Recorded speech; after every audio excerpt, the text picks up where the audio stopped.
Hey, thanks for watching today. Episode number 20 will help you progress your workouts so that your vertical jump is maximized during the basketball season. Most basketball players that I talk to are doing the same workout plan, the same sets, the same reps, the same exercises, month over month, season over season, year over year, and it just doesn't help them progress. Their physical capabilities stay the same. So with this episode, what we're going to do is give you specific exercises, specific plan throughout your calendar year so that your programming phases build upon each other so that your vertical jump improves and that when the time for the season comes, you are performing the exercises that you need to maximize your vertical jump.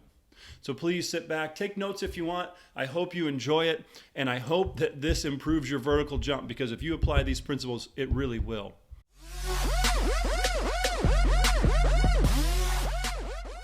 All right, we are now live on Facebook. Wow, Elite Training for Basketball podcast number 20. Number 20. That's funny. That was not planned either. Cool. Not playing. Yeah, podcast episode number 20. How to develop your jumping ability by progressing your workouts throughout the year. Sean, how are you? Doing great, man. Thanks for asking. How we doing? With me as always. I'm doing great. I have a collared shirt on today. Ooh, I like it. Feels spiffy. I have my dope shirt on today. Yeah, it's pretty dope. Yeah, welcome. So yeah, I mean, we're going to talk about how to progress your workouts, how to progress your training, because I just made a post last week in the group just asking because the group's now up to 800 members. We have 796 members. And so I like to ask every now and again so the new folks see it. What do you want to learn about? And That's awesome. almost always the predominant answer, the majority answer is vertical jump. I want to be more explosive. I want to maximize my vertical, something to that effect. So I thought we would attack that topic from a different angle today and really try and help people see that your training influences how high you can jump. I like it. There's genetics and things like that. Speed is more genetic than jumping vertically. So we can actually improve our vertical jump more than we can our speed. And so what Coach Sean and I want to do today is really want to break down the progression throughout the season, throughout the calendar year and into the season actually. I will show you a sample workout that I wrote that could potentially help you and what it should look like as an example throughout your off season into your season and how your training should look like so that you can really dominate the glass, really, dunk over people, really, all those types of things, but really improve your vertical. Sean, I'm excited for this one.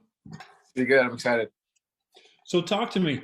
I'd like to catch up. What's going on with your personal training right now? I had a rough last couple sessions, I think. Usually I'm pretty fired up. Usually I'm hitting all my numbers, but I added a couple days in of conditioning last week because, summer's coming. And I did some sled work. Conditioning days is all you need to get beach ready. Right, just a couple. But I definitely felt the fatigue from those extra days on my weightlifting lifts. Yeah. So I was missing more reps than I used to, and sessions were going a little slower than they used to. So I gotta figure out how to kind of make my conditioning sessions not interfere with my weightlifting sessions. Yeah. That's one thing I miss at the gym there with you is the sled work that I did. I don't have a sled where I train at either gym.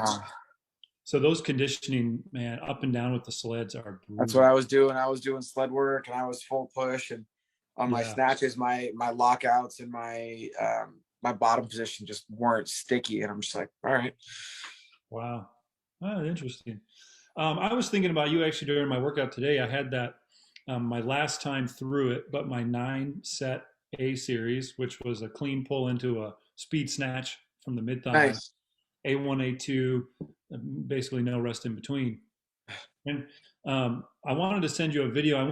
It's live on Instagram. If y'all want to go to Get Bart Strength, you can see I think it was set 7 of my workout today. But When I really drive my knees back in the clean pull, when Oh that's yeah, my initial thought, as well as at the same moment, like you talked to me about recruiting my lats and pulling the bar in, yeah, it really gets up into the hip crease, that power position, and really feels light on that second pull. It really feels good. yeah. Uh, And you're getting all that hamstring counter movement stretch. When you pull those knees back, you stretch the hamstring a little bit, so that they call it like the double knee bend. You're uh, bent off the ground, and then you bend it again in that second pull, and you come up, and you get a real good counter movement off the hamstrings, and really shoots that bar up. yeah, you could, man. My sets were to five, and there was only probably 40%, probably 2 reps each set that I really felt that, and I was like, "Dang, I want that more." But that's like it's like hitting that one golf shot every golf Yeah, round, and you're just like, "Okay, I got to go back. I got to hit that one shot again." And like every yeah, set, you get that 1 or 2 reps out of the five, and I was and for you guys listen, I mean, Coach Sean is a much better weightlifter than I am in terms of the Olympic movements, the weightlifting movements, and so I'm always asking him for help and advice. But man, those 2 out of 5 every set, I'm like, dang, I got to do that again. I want gotta to get get that again. 4 out of 5, 5 out of 5. Oh, Funny, I tell people that weightlifting is the golf of training. that's The that's a good analogy. Yeah. the movement of the bar and the bar path is much more technical than most people kind of realize, especially when you start getting into like real high weights, because you can muscle it at lower weights, but when you really want to start moving weight, if you're out of position, you're out of posture, and your angles are wrong, like that bar is not going to go not going to go where you want it. And that's a really good analogy too, because I mean, the golf swing, you hit the ball, that's you get 1 rep. That's it. Yeah, And then you see the result. And same thing yeah. with weightlifting. I mean, you're rarely doing, at max I ever program is 6, but it's usually 2, 3, 4, sometimes. Max I do the last couple of years is probably 4 reps. I Yeah, think USA weightlifting, their program, you'll get up to 5 reps if you're doing your squats and deadlifts and clean pulls and things. But the most part, all your actual like clean, snatch, and jerk variants, like power clean, hang, whatever you want to call it, they're usually like in singles, doubles, or triples. yeah, And then when you compete, 1 rep single, yeah. That's all you get. Can you one and imagine done. you get on stage, you got 1 rep, 1 attempt, then you got to wait all the other competitors, and you get a second rep. You only get 3 reps. Like that's Yeah, it. per lift, it's kind of nerve wracking. So when I did my first competition, I went 6 for 6. Like luckily, my coach was there with me and was helping me in the back. And it's Sweet. weird, like it's not strictly just your lift. Like you're in the back room and you're hitting your training session, you're hitting your training lifts, and you Right. kind of hit it before you go out, so that when you go out, you're fresh from having just hit something really close to it. So it's not like you're cold and then you have to go in and do it, but it's a weird feeling doing it on stage, especially because it's a workout, So you're used to being in the gym and hot and sweaty and gritty, and now you're cleaned up and you got a thing on, and Yeah. everyone's watching you, and you got people all around, and there's lights on you, and you're like, everything kind of changes because you're not sure where to look. Because I Right. usually just kind of like have a blank stare when I go, and I kind of see myself in like a third person. Yeah. But it's a totally different kind of thing when you're performing it. So yeah, That's 1 rep and gotta knock it out. So what was your strategy? Did you like try to set the tone on on your first rep, first lift, or were you like, I know I can hit this, I want to get one under my belt, and then maybe For sure, get one under your belt. So usually your first lift is like a rep you've hit in training. So it might not be your ultimate PR, but I think for any competition, your goal would be to hopefully PR probably your third attempt or second attempt, depending on how good you're feeling. But usually your first attempt is a weight you've already hit. So you go out there, boom, stick it, feel confident, and then roll that confidence into your next lift. And then if you're in the training room and you're hitting loads pretty close to where you're going to lift at, you're like, you know what, let's throw a couple kilos on here. I'm going to get this one. And then yeah, boom, maybe you set a training PR or at least a competition PR. love that. That's so That's fun. fun. It's Yeah. cool. You gonna It's a cool compete kind of again? feeling. Say again? You gonna compete again? Yeah, I'll probably do one either this year or next year. I was talking to my weightlifting coach about it, and he's Yeah. been dying. He's been dying to get me to do a competition. I was like, all right, man, let's do this. Sweet. That's fun. That's really fun. All right. Well, let's start talking about vertical jump. How do we progress it? I mean, we're talking about the weightlifting, the Olympic lifts. I'm currently working on a 2-part video series of how to turn your strength into speed. and the Olympic lifts are a big portion of that, and not just speed, but also vertical jump. And it makes sense. And I like to refer to the NFL athletes because they're usually bigger than basketball athletes, yet 40-yard speed times are usually faster. Vertical Yeah. jumps are at or better than a lot of their counterparts on the basketball court. So how are they, so explosive? And I think NFL and football, American football, they do a lot better job lifting weights. They do a lot better job of recruiting, and their neuromuscular system is much more enhanced online, whatever you want to say, and that's why they can get so explosive. But for you as a basketball player, let's back things up and regress and really break down what is vertical jumping ability and what affects it. And I'm going to ask Coach Sean to kind of talk on this. But when we're talking about the vertical jump, we mentioned the NFL athletes. They use it, and they use it now. The NBA now has a combine, but the NFL really made the combine famous.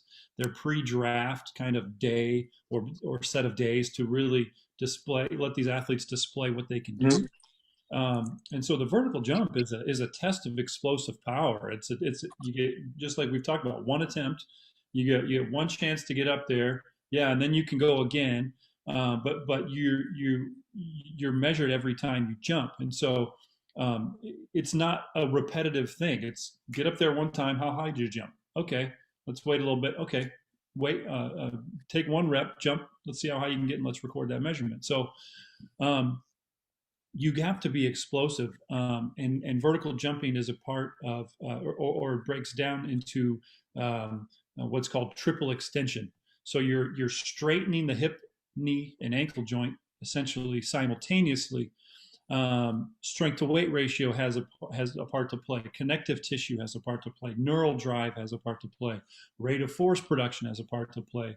Sean, when you've worked with athletes with their, who have wanted to increase vertical jump, and you played football, you played rugby, these sports where vertical jump does come into play. What has been your kind of selling point for your training program for an athlete to say, hey, this is going to get your vertical higher, this is going to improve your explosiveness, trust me on this? Yeah, it's funny you mentioned that. I don't know if we've ever really talked about it, but earlier in my career, I've done a few combine training programs. There's guys in the NFL right now that I've done combine training programs for. I used to work and manage at a strength conditioning facility out in California, where mostly we did was football training, NFL training, and like combine training. So it's, for me, it's a 2 to 3 part approach for the vertical jump. For me, like you mentioned a couple of things, it's triple extension, rate of force development, your strength to weight ratio. But I'm looking at probably 3 main factors. I'm looking at your overall strength, like we talked about the last few episodes of having the pool to pull from. I'm looking at your elasticity, or your plyometric, your stiffness, your rebound ability. And then I'm probably looking at your jump technique to make sure sequencing's right, you're loaded right, and your angles are right. So there's a little bit of technique involved with your arm swing and your timing. And like we talked about, your arm swing accounting for up to 15% of your vertical jump. So getting that timing down, and then loading on the feet, balance on your feet, and getting the hips and kind of getting the posterior chain and anterior chain to sort of work in conjunction and succinctly from the ground up. So having that strength pool, having that elasticity and that elasticity and stiffness. Thank you. And then the technique is kind of where I go to for vertical jump. And usually with athletes, my selling point, back to your question, was I kind of like to fill the buckets that aren't already full. So usually you see in the NFL, there's a lot of guys that are either already really strong or already really springy. And most guys aren't, crazy technique on the vertical jump. That's something everybody gets, but I try and find the bucket that I can fill to make the most improvement. So if I got a guy who's just really, really strong, but he has no elasticity and no stiffness, then that's probably where I'm going to start with that guy, or vice versa. If I got and you can see it kind of between the way the positions break down, like usually your skill positions, like your running backs and receivers, or the running backs are kind of a hybrid of everything. It's kind of crazy, but like usually your receivers and DBs are really springy, but they need more strength. And then on the other side of the coin, your linemen and your big guys are really strong, but need more bounce.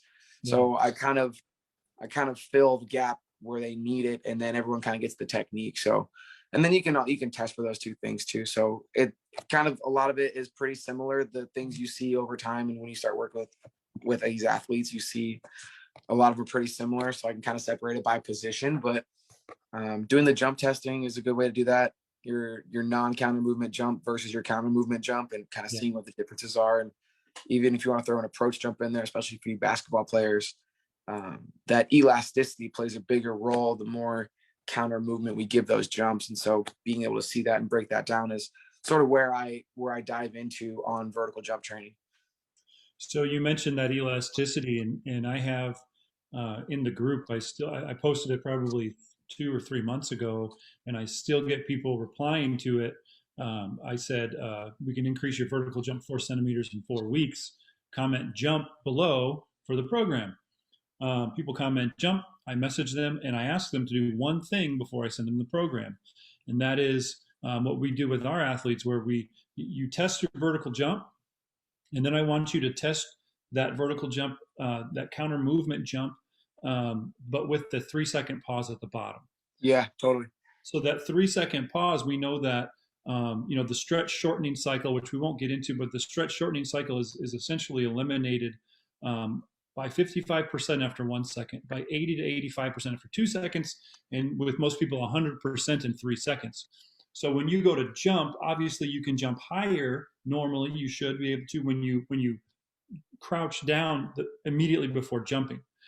In a basketball game, you would never crouch down and pause and then wait and then go back up because you can't jump as high. What I'm looking for in that test is I'm looking for are you above or below 85%? So if your jump of a 3 second paused bottom is above 85%, then that tells me one thing. And if your jump is 85%, that means you're too strong. Essentially, you need more power. And if you're below that, or you need more strength, sorry. I'm sorry, more power. And if you're below the 85%, then you need more strength.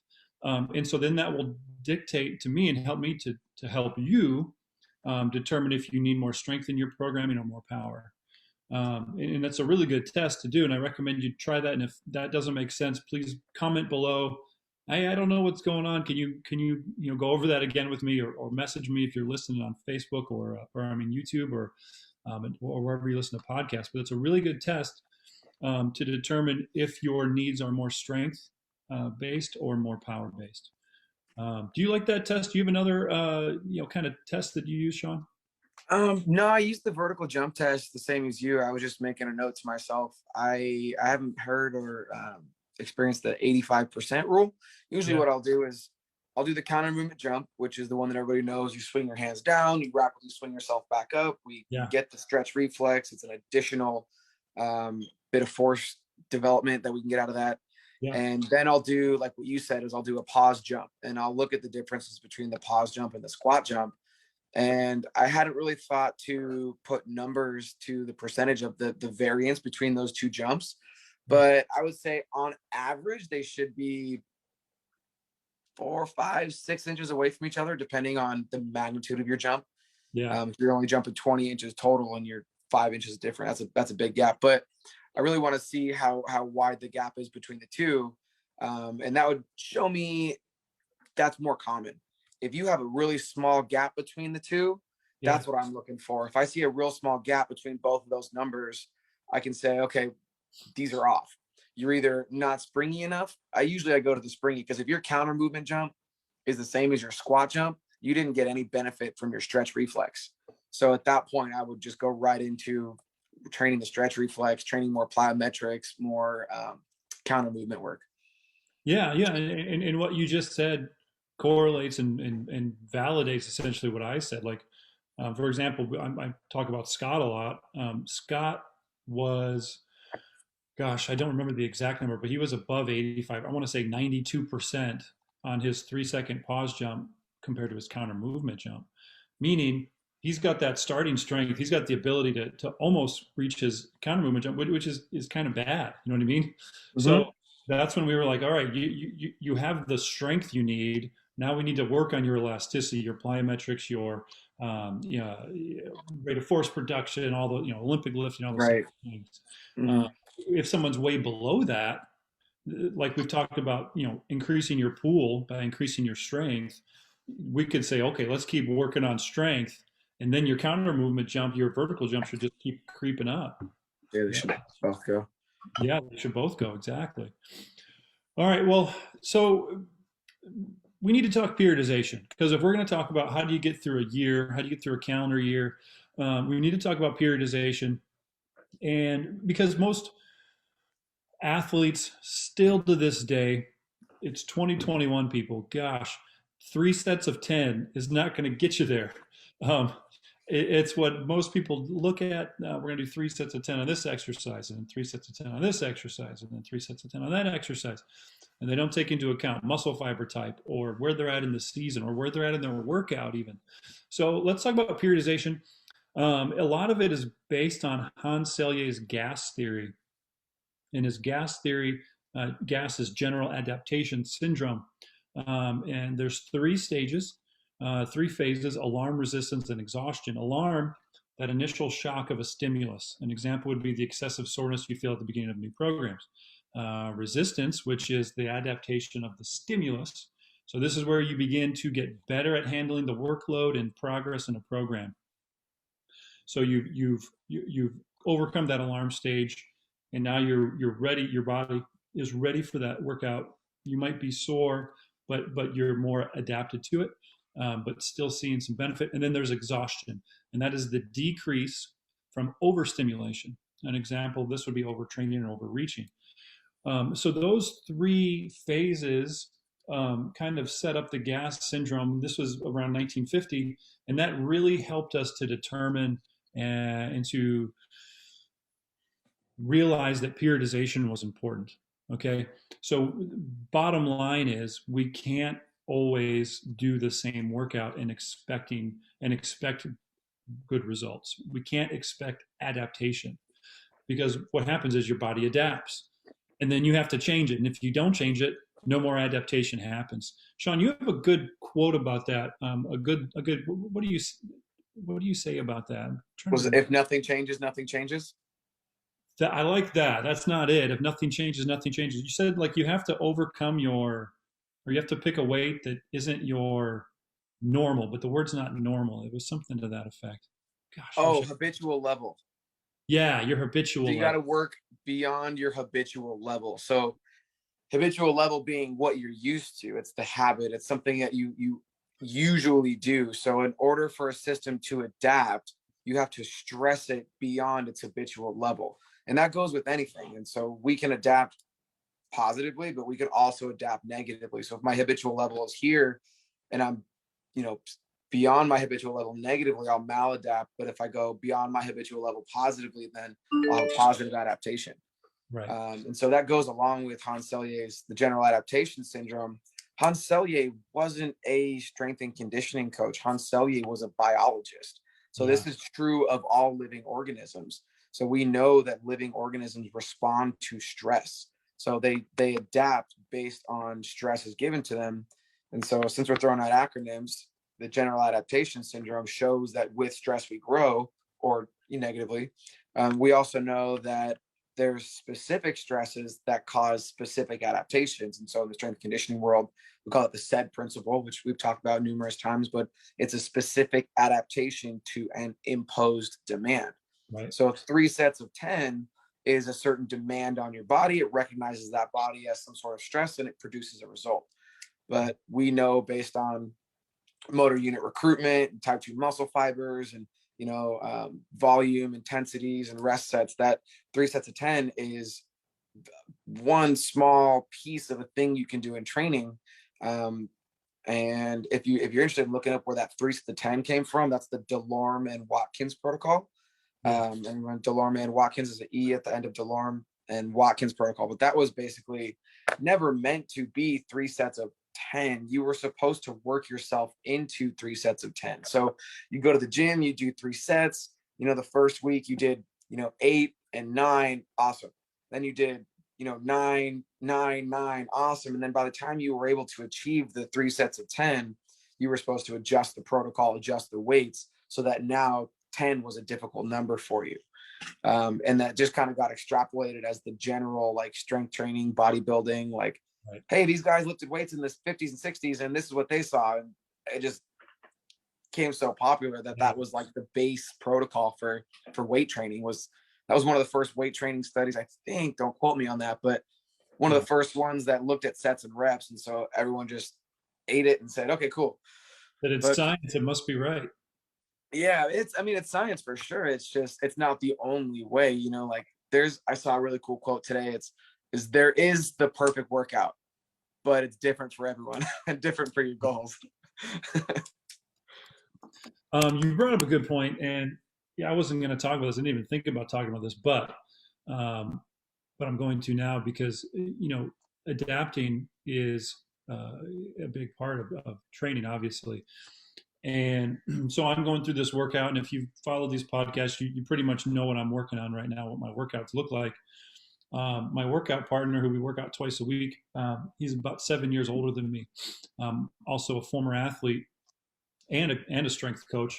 Now he's a clinical nutritionist, but the one workout that I wanted to do was he's like, I can't really get into that today. He goes, what if we do this? And his A1, A2, he's like, let's do an RDL into a back lunge off of a elevated platform, essentially. I said, okay, great, that's fine. Like it'll be easy. It'll be fine for me because I've been doing all this other stuff. I do my warm up set of RDLs, I think at 185. I do a back lunge off of the step, about 8 reps. I had about probably 25, 30 pound dumbbells in my hand. I go to take my first work set of the RDLs. I think it was around 245 pounds, so a little over 100 kilos. And then I did 8 reps. And then I go into my back lunge, and I'm like, oh, okay, I'm starting to feel it. My second work set, okay, I've only done 2 sets, 1 warm up, 1 work set. On my second work set, I go to pick up the bar, I go to unrack the bar from the rack, and I feel like electrical signals from my butt down into my hands. The whole backside of my legs just light up. I'm like, oh. And I put the bar back down, and I was like, Gary, I don't know if I can do this. And I tried to pick it up again, and it was like every muscle on my backside was telling me, you're done. And I literally couldn't do another set. I did 1 work set. I did 1 warm up set. It was just a new demand. I hadn't done that exercise. I hadn't done that combination in a long time, and really stressed my hamstrings to that level. It was insane. And I was shocked at the pain I was feeling. So yeah, adaptation is really important. And so let's start going into that, Sean. So we have, in terms of periodization, we have your macro cycle. Your macro cycle is essentially your entire calendar year, January to December. Okay. And then you have mesocycles. You have mesocycles that could be anywhere from 2 to 6 weeks. And those are smaller blocks throughout the year. And then you have your microcycles. Your microcycles can be a day, can be a week, but we're essentially taking the macro. Okay, we want to increase our vertical jump from here to here. All right, and then we reverse engineer it. So here's our mesocycles, maybe 4, maybe 6, throughout the year, maybe more. And then we're breaking it out even further. Okay, now we're talking about the days, the one single week, the microcycles. How do we advance each day, each workout? And so we're going to talk about that. We're going to break that down throughout the calendar year, throughout the season, what it should look like. But before we do, Sean, anything on that topic? I just really touched briefly on it. On designing macro cycles? Periodization, the different cycles, breaking them down. I mean, there's so many different ways to periodize. Right. For those of you guys who don't know, you can do whatever. Yeah. So for those of you guys who don't know what periodization is, or if this word's relatively new to you guys, periodization is planned variations in your training. Yep. So if I'm going to periodize my training, I'm going to say, okay, I want to get really big. So my first goal is going to be muscle growth. I want to do my training at hypertrophy is my goal for this mesocycle. So I'm going to do 8 to 12 reps on this microcycle or macro cycle. And then on my next macro cycle, I want to focus on strength. So then I'm going to drop my reps, and I'm probably going to do 4 to 6 reps. Cool. I worked on muscle growth. I worked on muscle strength. maybe I want to go back and forth between muscle growth and muscle strength for a while. So you don't have to, but periodization is just a way to organize your training that carries itself through your timeline. So what Phil said is you pick a big goal, whatever your macro cycle goal is. Maybe, it's win the championship. If you play basketball, it's let's win the championship. Okay, so what does it take? Oh, now I got to work myself backwards. Here's my date of competition. So I know that I have 8 months to do this. And then we're going to get into how we break the phases down as we progress that timeline. But periodization is a way to structure your training so that you don't just continuously climb this mountain of stress without ever giving yourself a break and a rest so that you can recover and build on top of what you've just done. Yeah. So we have a question. Looks like Nikos is asking, do you believe that polyarticular or multi-joint exercise improves more power and strength in the vertical jump? And then he said deadlifts and all the types of squats. Absolutely 100%, Nikos. 100%. Yeah. And we're going to go into that. And we've talked about it in the past, but we're definitely going to go into that right now and start breaking down for you more specifics about the different types of exercises that we think really enhance vertical jump, but how more importantly, how to program it throughout the year. Sean, if you're cool, I'm going to just bring out my sample workout and we're going to go through that. Yeah, I got some stuff too. I didn't share this with you, but I got like a chart breakdown on designing macro cycles and organizing your cycles and picking your goals and going through like a needs analysis and going through like defenders and then kind of how to break down your macros to micros and then designing microcycles or where your training fits. So I'll just tie into what you got going on and okay, we'll go from there. Okay, I'm going to bring this in then. I'm going to share my screen. Let's see here, Brave browser. So this is the start of your off season, and this isn't everything. Let's capitalize that. Start of your off season. So how do we program? How do we periodize? Like Sean said, the keyword is planning. We're trying to peak or optimize ourselves so that when that jump ball happens, the first game of the year, we're ready to rock. We haven't been in better shape all year. We haven't been stronger all year. We haven't been more explosive all year. So that's really what we're looking at, and then we kind of backtrack and plan based on where we're at in the year and how to get there. So what I did is I wrote a 12-week plan because 12 weeks, about 3 months, and if we're lucky, we'll have that much time in the off season. Basketball off seasons are fairly short, and so I wrote this for 12 weeks. So we're not going to get into a lot of the terms. Feel free to ask questions, but accumulation 1, that'll be our very first phase, our very first mesocycle, like we talked about. It'll be for this example, and what I used in my brain to write this example is somebody who doesn't have much experience weightlifting. They don't have much experience training properly. They don't have much experience. They may have worked out in the weight room in high school and in college, and now they're a second or third year professional basketball player, and they know what a squat is, they know what a deadlift is, but they haven't really been coached to do it properly. So accumulation 1, this is your first phase after your basketball season ends. It's going to last about 3 weeks. It's really important, and this is probably the biggest hurdle I have with training my athletes in the off season, is telling them to put their feet up and relax on the couch, not do any basketball. You have run and jumped for 6, 8, 9 months out of the break, man. Months. Yeah, your joints need rest. You need to recover. You'll get enough movement in the gym. Trust me, with the weight room, you need to take care of your body. You need to be a professional, and you need to be a professional. Learn how to rest as well. So, So no basketball or conditioning. Okay. Your lower body 1 workout. Now I typically have 2 lower in this stage. I would have 2 lower body workouts a week. So this is just one example, and this is the only full workout in this example. But I would do what I just wrote is a back squat, 5 sets of 6 to 8. That's your A series. And then your B series, this is a superset. If you have the option, a kneeling hamstring curl. I basically want a single leg hamstring curl. You're going to pair that with a front foot elevated split squat. So we have a backside and a front side. So we're supersetting a quad dominant movement and a hip or a backside dominant movement. And then your C series, we have a seated calf raise. So your knees are bent. So we're training the soleus more than the gastroc. But this is really good in terms of your first phase, first lower body workout. Man, what am I doing? I need to quit doing that. So after doing this for 3 weeks, we're going to change up to an intensification phase. Also 3 weeks. Ideally, no basketball or conditioning here.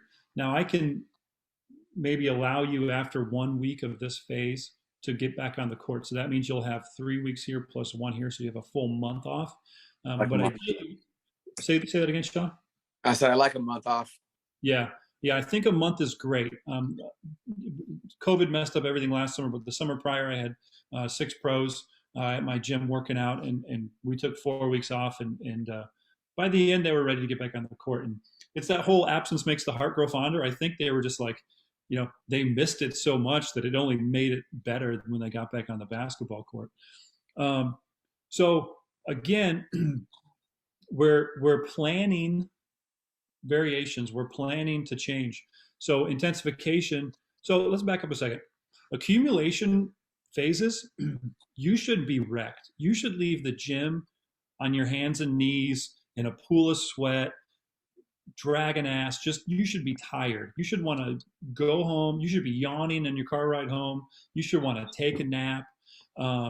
This is where a lot of growth happens. Okay. Accumulation is the increase in volume. Intensification is the increase in intensity or weight. So you can see all of our rep ranges have gone down. Okay. Some of the exercises change. Intensification phase, you should leave feeling like $1 million.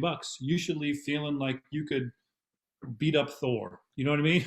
You should feel strong. You should feel like a badass. So our back squat's still here. Again, we've lowered the repetitions, meaning by definition, we've upped the weight. Okay. Our kneeling hamstring curl has gone from a unilateral to a bilateral, just on the concentric. I like the 2+1. So if these are my legs, I'm going to pull up with both legs, release one, and eccentrically lower the weight with just one. Pull up, eccentrically lower with just one. Really cool variation that not many people do. And then a single leg calf raise standing. All right. So we're getting stronger here. We're seeing improvement. And if you look at the vertical jump, the counter movement jump, you're bending down, squatting down, and then jumping up. So that back squat really plays perfectly into improving your vertical jump. Okay, so that's accumulation 1 and intensification 1. We're now going into accumulation 2. We're changing the back squat to a front squat. And again, this is about 6 weeks out if you add this week, this and this. So now we're going to start adding in plyometric movement because our goal is vertical jumping. So that front squat, the squat is not by itself anymore. It's not just A, it's now A1. And right after our front squat, we're going to go into a box jump. A box jump because you're landing on an elevated surface. It's a little easier on the knees. It's a more simple variation of a jump, of a plyometric exercise. And these aren't full workouts, by the way. I'm just giving you some example exercises and how I would potentially progress. And then accumulation 2, that lying hamstring curl isn't the 2+1 anymore. It's now just a simple lying hamstring curl. Sometimes with this, and just to give you variations, I mean, I have probably 6 at least variations, maybe more, of a lying hamstring curl, just the lying hamstring curl. So there's a 2+1. A lot of times I do it Poliquin style. A lot of times, because the medial hamstring is weaker, I go toes pointed in. Okay, so instead of your toes being here, they go in. A lot of you look at hamstring curls, if you watch someone do them, their toes point out and up towards their shins. Okay, I like the toes pointed in and away. So when you point the toes away, it makes your calf muscle work at the ankle, which doesn't let it help on knee flexion. Okay, and I know we're getting a little technical here. If you don't understand, that's fine. But for those of you who do, I'm big on pointing toes away to make the gastroc work at the ankle joint, not letting it work at the knee joint, so that the hamstring has to do the majority of that knee flexion. When you point the toes out, it works the lateral hamstrings. When you point the toes in, it works the medial hamstrings. So you could change these variations if you guys are strength coaches, if you're watching. And then your intensification too. Okay, so this is right before the season now. We're now almost 3 months into that off season. Your front squat has gone from 6 to 8 to now we're wave loading 5-3-2, 5-3-2. So the weight's gone up even more. So you can see over time, we've gone from 6 to 8 with the back squat to 6-6, 4-4-4. We go back up a little bit, 6 to 8, because we've switched the exercise. Now we're working on a front squat. And now we go to our heaviest yet of 5-3-2, 5-3-2. So we have our set of 5, and then obviously some triples and doubles in there, really getting heavy. And we're immediately going to follow that with a depth jump. And a depth jump, because you're loading and then unloading, it's a lot more intense than just a box jump. Okay, so we're not only progressing our weights with our exercises, we're progressing our plyometrics. And then as we get into the season, and you could call this SPP as well, it's fine. You could call this SPP1, you could call this SPP2, because we're in the preseason now. And because we're in the preseason, I personally would pull back the plyometrics, because now you're practicing every day, you're running and jumping enough. I don't need you jumping in the weight room too. I want to save your joints for the duration and for the length of the season. So again, this is just the lower body part of workout 1, because when we're in the season, typically we go to full body workouts. So A2 might be a chin up, it might be something else. B2 could be an incline chest press, could be something else. But I'm just showing you the lower body portions here. And then, like I said, no jumping in workouts because you do enough in practices and in games. So that's kind of a breakdown of what your off season could look like leading into your season. Sean, I really took a lot of time there. I'm sure you have some thoughts. Go ahead. Feel free to I sure do. Before I jump into that, I want to pull up the note. I mentioned the DeLorme and Watkins protocol. The DeLorme and Watkins study was done in 1945 and was one of the first scientific documentations of progressive overload and training specificity. Man, a great year. End of World War II as well. A lot of good 45. Things so yeah, okay. So we program a little bit differently, I think, as far as when we go through a traditional off-season cycle. Yeah. So I know you like to go accumulation, intensification, accumulation, intensification. So you're undulating a lot of the volumes and intensities. And so I'll do the same thing, but I had gotten taught a little bit different, just the terminology and the way the phases work. But I go more for very similar. So I accumulate on the very first phase, but I'll call it more of like a muscle endurance or like a fitness base building phase. Right. So depending on if you had been really active in that month off, say you have been doing a lot of fitness, then I probably wouldn't need to do any sort of like general base building fitness, but I'll typically go right into like a muscle endurance phase. So if you're coming to me and you haven't really been in the weight room very long, we're going to do high reps, low weight, very much so in the fashion of an accumulation phase that Phil had talked about. So I'd probably be looking at 12 to 15 reps for the first 4 weeks. I might do, 3 weeks of build up and then a week off. Or I might have like a low volume week and then have 2 really high volume weeks and then another low volume week off. So I might build those charts a little different. Yep. But I would say traditionally, if I had 3 months, I'd probably go, let's see how many weeks is 3 months. That's 12 weeks.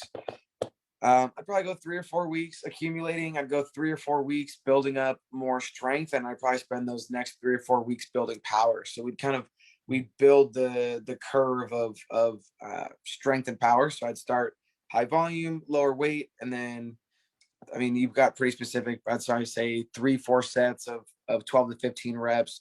And then as I get into my strength building phase or hypertrophy building phase, I might do like a mix of strength and hypertrophy after my muscle endurance. So say we just did a muscle endurance phase for 3 weeks, I might go in a hypertrophy phase and we might try and build a little bit of muscle. So if I have a little bit more mass, mass moves mass, and having more muscle will also build that pool of strength for myself. So I might go 3 to 4 weeks of hypertrophy. So we're 7, 8 weeks in. I might if you're pretty big and you don't need muscle growth, then I wouldn't worry about that. So I think it was kind of depend on what we're after as an athlete. So I might replace that hypertrophy with strength. And we might do like a strength building phase, which is very much like your intensification phase. Right. And then from strength, I usually like to roll right into power out of strength. So I wouldn't go from an accumulation to intensity back to accumulation. I'd probably keep that linear progression of lower volume, higher intensity as we get closer to sport. So I would go muscle endurance for a few weeks, probably a strength for 3 to 4 weeks, and then we'd work on that power for the last 3 to 4 weeks. So by the time I sent you back to practice, you're jumping through the roof and you're really fast.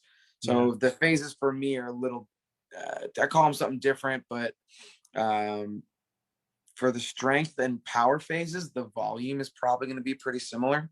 So we might still be doing 4, 5, 6 sets of whatever it is. We might still be doing 3, 4, 5, 6 reps of whatever it is for those 8 weeks. But the intensities and the speeds of the movement change drastically for me. So we might be grinding that middle block. We're grinding heavy loads, and then we take a deload week, and then we come back, and now we hit weights really fast. We do a little bit more. I'll do plyometrics leading into practice so that by the time they get to practice, that they're jumping.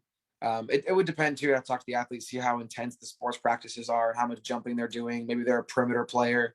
They're not doing as much jumping and rebounding as like an interior player. So I think the positions will dictate what that looks like. But again, my periodization, if we're going linear, this is very linear, right? So I'm talking about a linear periodization model.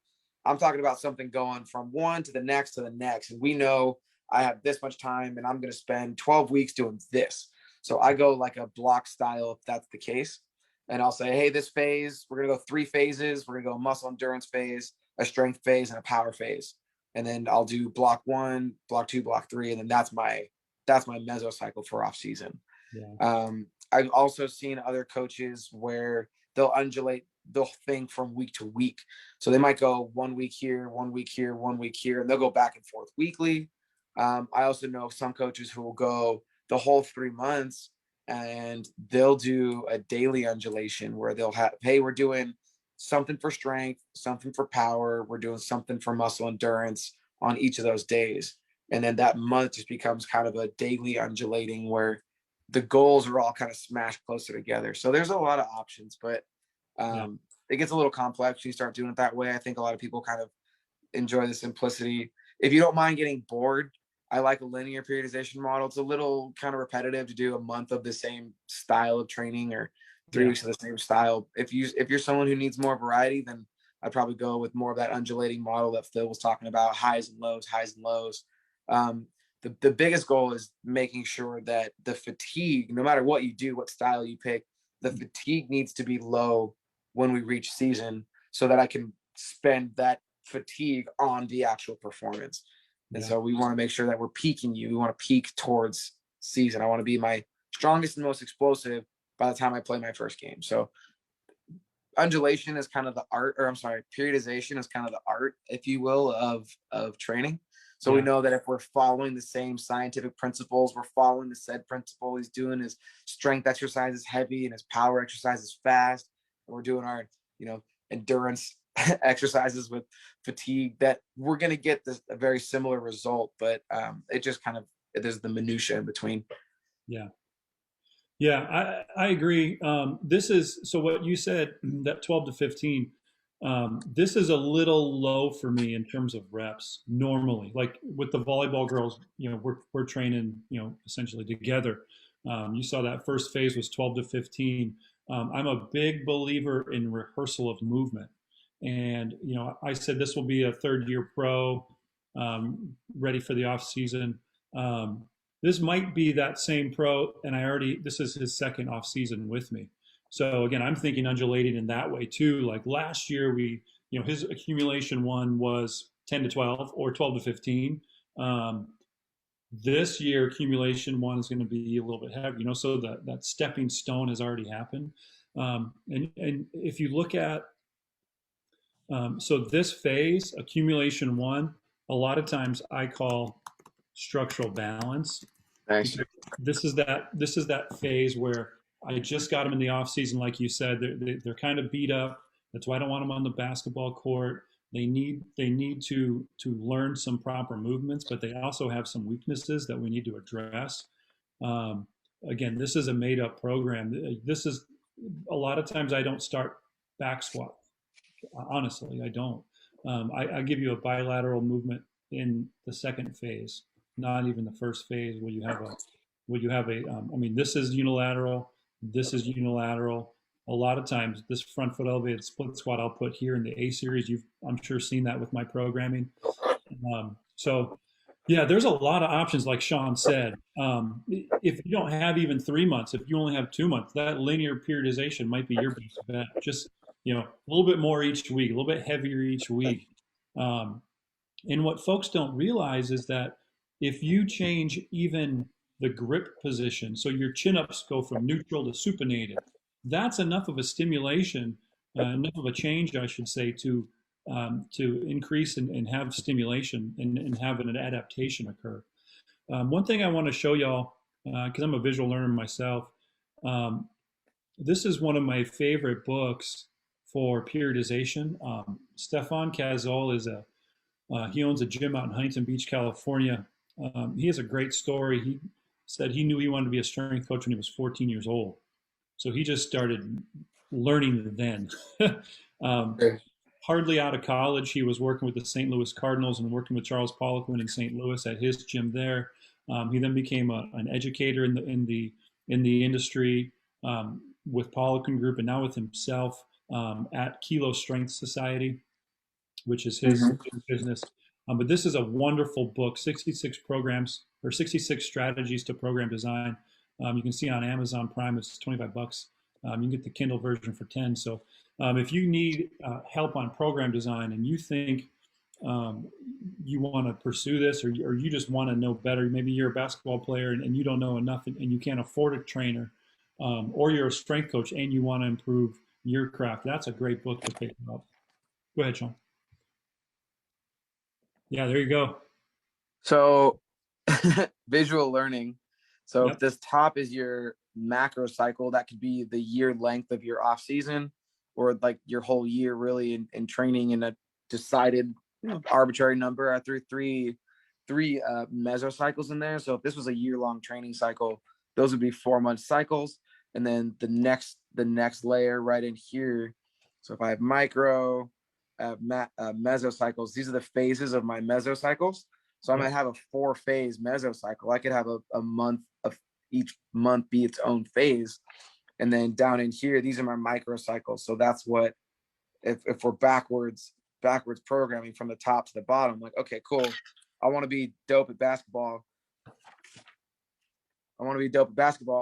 I need, this is how my season's going to look. I'm going to get really, really fit. I'm going to get really, really strong, and I'm going to get really, really explosive. Or this could be in season or off season, in season, post season, however you want to call that. You're like, okay, well, if I go with my seasons, this is off season. I know that these need to look like this. If I'm in season, the demands change. They gotta look like this. If I'm post season, demands change, should look like this. So you work your way down on your goals and what your training looks like. So it's easier that way. Honestly, the thing I think people get themselves stuck into is they go to the gym with no plan and they start trying to figure out what each day looks like. And it's like, okay, what am I doing today? What am I doing today? What am I doing today? What am I doing today? And that's really hard because you're doing it over and over. It's like, hey, what am I doing this phase? Talk to yourself in phases. Hey, I want to really focus on X. I want to focus on my size. I want to focus on my output. I want to focus on getting better cardio. And so that becomes your big focus. And so everything from there on becomes easier.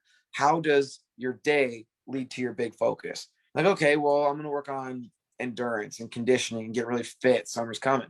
I know that higher rep weights are going to help me out. I know that running and cardio type activities are going to help me out. I know playing and hooping is going to help me out. So there's 3 different modalities right there that can help me out. So then you plan that. You say, okay, this phase, I'm all about getting fit right now. I'm all about getting my endurance up. How many lift days is that for you? How many running days is that for you? How many hoop court skill sessions is that for you? Because those are all workouts. So then it's like, all right, cool. I want to lift 2-3 times a week, works for me. Sweet. 2-3 times a week, pick your body parts, you're good to go. Or pick your movement patterns, you're good to go. If you want to train 5 days a week, but you're only going to lift 2, sweet. Those other 2 days turn into maybe court days where you're doing some suicides and some low impact or low impact jogs or runs or what have you. And then that other day is maybe you find a pickup game. So boom, there's 6 days a week right there where you can train, where you're really only lifting 3 of those days. The other 2 days you're just moving around and breathing heavy. And that's the last day on that is skill acquisition and sport movement. So that's a better way to, in your head, think about what you're going to do when you go to the gym, instead of like trying to plan it every day. Like start big and get small, as opposed to taking all the small days. John's given you some good examples of different ideas and different ways that different coaches do it. And there's a lot of success throughout the industry with different methods.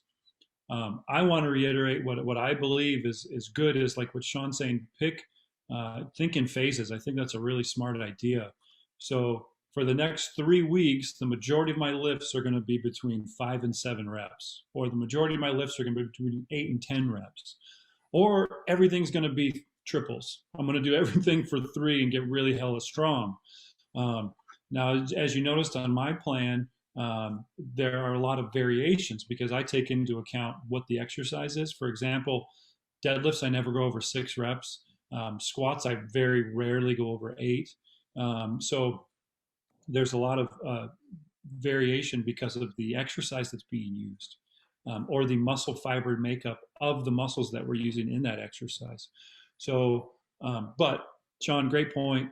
Think in phases, and go from there, and just know, hey, for the next 3 weeks, this is the agenda. This is what I'm going to work on. Set a goal of, I need to increase my overhead pressing strength, or I need to increase my hamstring strength, or be more specific, I need to increase the eccentric strength in my hamstrings because I know that's important for change of direction speed.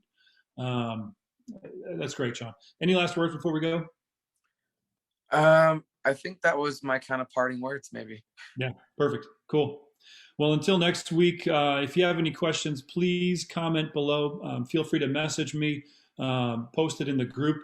If you're listening on YouTube, make a comment. Feel free to reach out if you're listening to the podcast on your phone elsewhere. Coach, how can folks find you? SeanDoesStrength.com and Sean Does Strength on Instagram with underscores after each word. Sean does do strength. I do this a little bit. All right. And if you need me, Phil@GephartStrength.com is my email address. Also go to my website, Gephardt Strength. Also YouTube, Instagram, Facebook, Gephardt Strength, and you'll find me. Until next week, we'll see you. Thanks, Sean. Thank you for the questions. Yep.